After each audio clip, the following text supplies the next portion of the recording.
What's going on, guys? Back to back videos here. Today we are talking about Angel of the Battlefield. In the last video we talked about Beast, and there will be a little thing up at the top for you to click that video if you want to check it out. My first impression hero thoughts on Beast. Today is going to be about Angel of the Battlefield. What a long ass name. Why can't she just be called Angel? I don't know. So Angel of the Battlefield, Joan. She is a general attributes defensive hero. So kind of like Retro, you can use shooters, fighters, or vehicles on Joan. That is at least what general attributes means generally. I guess we will see, right? And then defense, she's just a tanky hero. So let's check out her second ability. Actually, first let's check out her first. Okay, nothing crazy there. So her second ability, a Deadly Venom prep skill. So round 0 it activates, so the very beginning of the battle. Effective range of 5, meaning she can hit from anywhere. She can hit anything. Target one random enemy squad. Okay. 100% chance to reduce the damage dealt by one random enemy squad by 30% for 1 round. Okay. While the Deadly Venom is in effect, the cumulative damage the target takes will be calculated. When the Venom expires, the direct damage equal to 50% of the cumulative damage will be dealt to the target.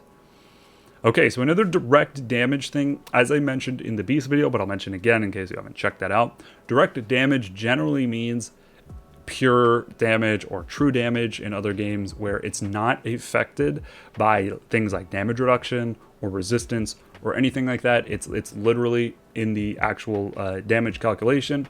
It's just going to be that pure damage, and then it's not divided by any of those other factors that I had mentioned. I don't know how the damage calculation is going to work for direct damage. None of that is public. It has to just be reverse engineered. And I haven't seen something like direct damage before, so not actually sure. Excuse me. Apologies. That sneeze was building up for a while. So anyway, basically what this means, there's 2 parts to this. One is just very simply every single round, it causes one random enemy squad in any position to deal 30% less damage. That's already fine. I mean, it's not great for a Season X hero, but it's good enough, especially if you affect someone who does a ton of damage. The minus 30% damage is going to be a lot. Then the second part is on that same hero, that same enemy hero, for 1 round, right? It's just going to be 1 round. The damage that hero takes is going to be like saved. Let's say it's 20,000 total damage for that round, right? Let's say they take 20,000 total damage for that round. After that round, it'll be this ability, Deadly Venom, will deal 50% of that damage. So in the case that he took 20,000 damage, they'll now take an additional 10,000 after the round. So that's pretty good. But again, it is pretty dependent on 2 factors. So there is kind of some luck involved.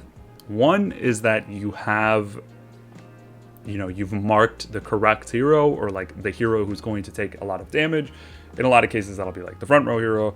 But what you want on this is to affect the back row hero generally, so they deal less damage, and then the damage that they take is amplified. 2, it'll be affected by the actual squad. So generally this means that she is going to want to be paired with people who do a lot of damage, and especially a lot of burst damage if it gets lucky. So yeah, overall Deadly Venom seems like super strong ability for now. Let's see. Let's continue on. So third, 50% resistance, 50% might. Okay, so same as always, third and fourth, except this is every single type.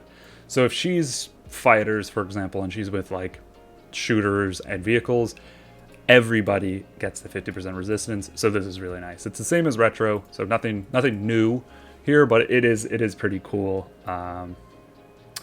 Yeah, it is pretty cool. It basically just means more stats regardless of your APC. Let's check out our 5th ability, Combat Protection, prep skill. So again, starts at round 0 at the beginning of the fight, effective range of 2. The hero squad takes 90% less damage, with the damage mitigation effect reduced by 10% each round till 30% minimum. Okay. Meanwhile, the squad restores some power each round, recovery of 55%. with recovery rate increased by 7% per round. Alright, so basically she's invincible round 1, she'll take absolutely no damage, and she will heal herself. So yeah, she's basically invincible round 1, and then every subsequent round she will be taking more and more and more damage, so 90%, 80%, 70, 60, 50, 40, up to 30. And then every single round she just heals herself, which is great. It means you probably don't need a healer with her at all. 55, and then the next round 62, 69, 76, so on and so forth. So basically she'll take more damage, but she'll heal more, meaning it should mostly balance out. But yeah, she'll basically be invincible in the beginning of the game. Or at least in the first couple rounds, which is interesting because most heroes ramp up, so the later rounds they actually do better, or like they'll deal more damage. She is kind of the opposite. She will be better in the beginning and then get a little worse as the time goes on. This is really important for metas where it, like the first 3 rounds or first 4 rounds decide the battle, and that is kind of what the meta's been for a period of time. And that's, you know, the meta shifts like that. Sometimes it's all 8 rounds, sometimes it'll be like 3 or 4 rounds. Whoever wins in the first 3 or 4 rounds basically wins. So this hero is going to be really good when it's those types of metas. Now let's check out our 6th ability, HP. Perfect. Goes along with her tanky stuff, and then basically all she needs to do is stay alive so that you activate the 2nd ability over and over and over. So yeah, it works really well. Oh, okay, cool. Might 20 and resistance 20, so that's semi-new. You get a little bit of both. I don't really know why she needs the might, but hey, whatever. Maybe it'll come into play in her 8th ability.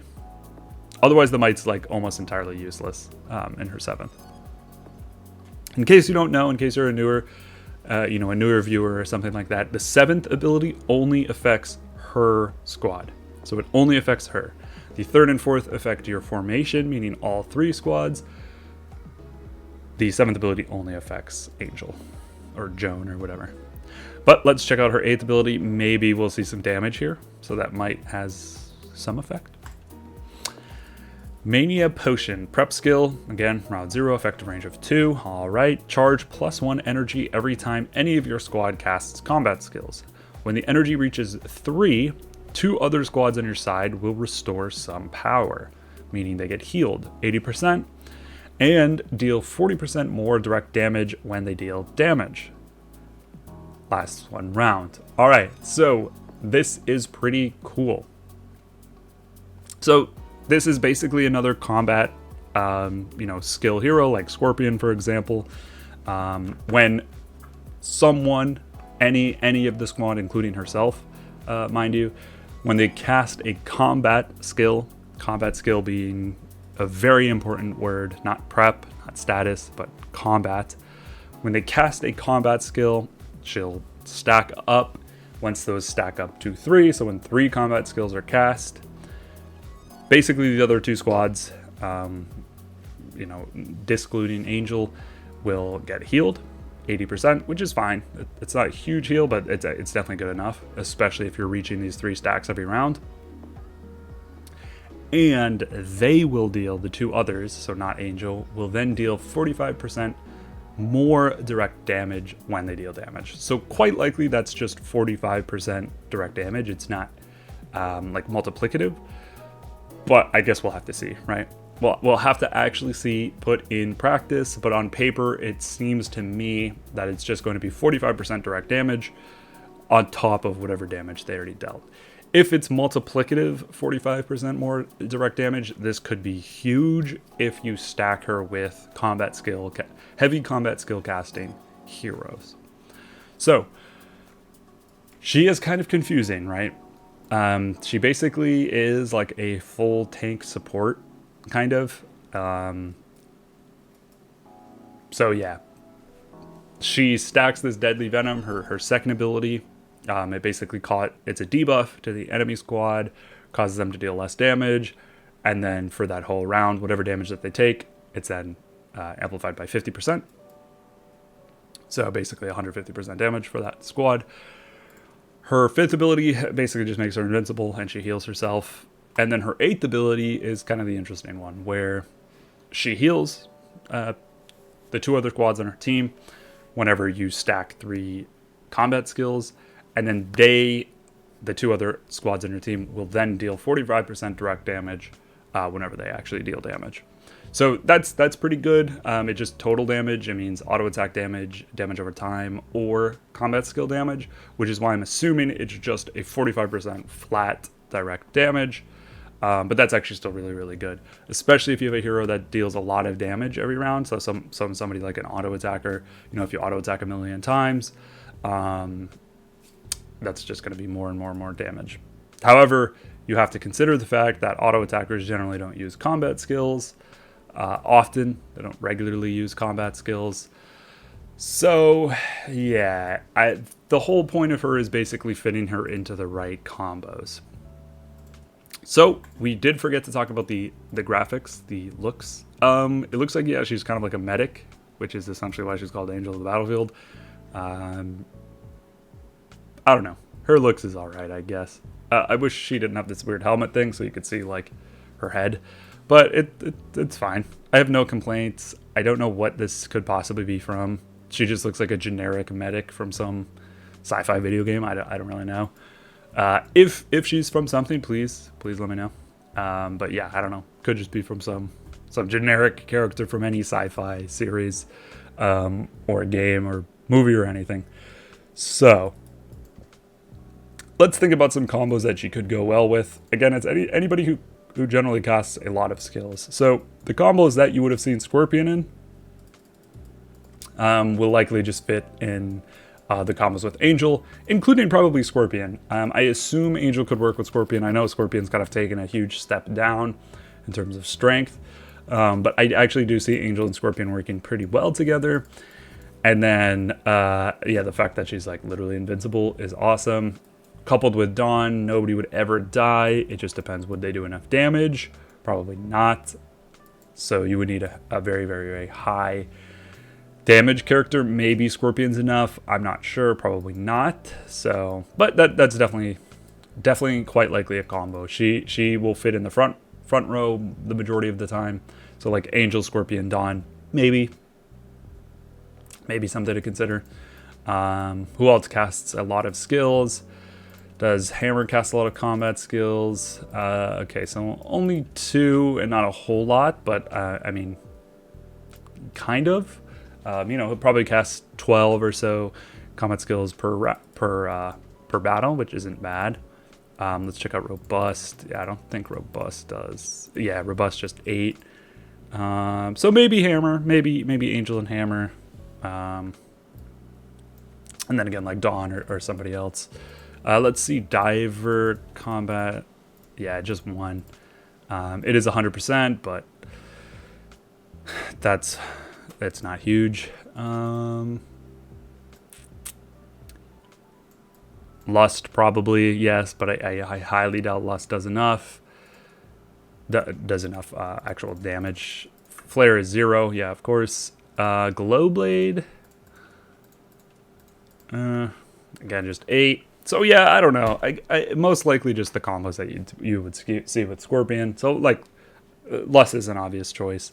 Again, the fact that she can be any single troop type is going to be really huge. So you could do like 3 shooters, for example. Shooters are weak as always right now, but you could do like 3 shooters with her in the front, and then like Scorpion and then Lust or something like that. Maybe it'll do enough. I doubt it. I'm not sure. I'm not convinced on this hero. I think it's one of those situations where it's like she's probably not good unless she's in the right combo. That's kind of how I see it. However, I think if she is in a good combo, or like new heroes come out after her, then I think she could be fantastic. So right now, I'm gonna give out of 5 probably a 2. I would say a 2 out of 5 or a 3 out of 5. The reason why I would give a 3 out of 5 is basically just because she's invincible. So that's always huge. If you take like 0 damage, that means you have a pretty high chance of winning. but she also probably isn't going to do much, and I don't know if she's going to replace any of the meta combos for now. But certainly could be really, really good in the right combination, or especially in future, in future seasons when a new hero releases that works with her. I think you could see her being fantastic. So that's about it for Joan, guys. Let me know your thoughts. I could be off on this one. I think I really could be off on this girl. She could be OP as hell if the right combos are found, like I'm saying. Then she could be crazy OP because she's invincible. So that alone, let's upgrade to a 3 out of 5. Final decision. Angel of the Battlefield, I think has really, really high ceiling, and then a decent floor.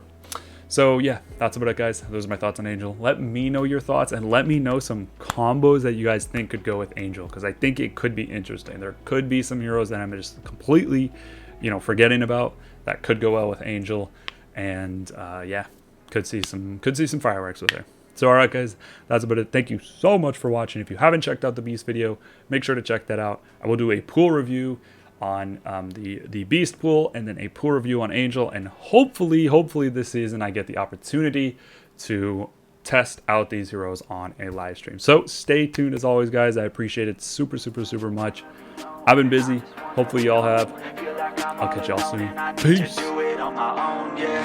Wake up, early mornings, late nights, hopping on a different flight. What's the meaning of life, ayy? Wake up, same-ish, different day. Make a wish, call it pray. Am I sick, am I okay, ayy? Stay up.